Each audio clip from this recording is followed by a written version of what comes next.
in the property side of it, and what I mean by that is not children, you will deal, of course, with what's community property, what is separate property. As I mentioned, we have tracing, which is where we try to determine how much of an asset could be separate, how much could be community. For example, if someone had a piece of real estate prior to marriage, during the marriage, they used community funds to pay down some of the mortgage.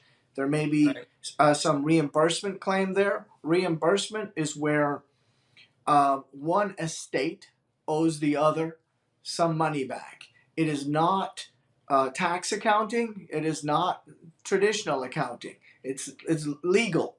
Uh, so sometimes CPAs have a little difficulty with this if they're not familiar with family law. But when we trace an asset, for example, which is a term that would come up, we're trying to figure out how much of it is separate, how much of it is community.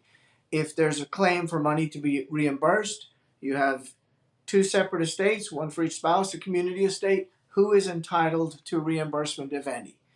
Those are the kind of terms that can come up. There's a lot of others. I think we'll probably talk about retirement at some point, and quadro is another term that comes up a lot. Right. But the big ones are the community property, the separate property, the tracing, potential reimbursement claims. Reconstitution of an estate is where a spouse uh, spends money or disposes of an asset inappropriately, and the court can reconstitute the estate by putting that money on that spouse's side of the ledger as if it still existed. So those are some of the terms.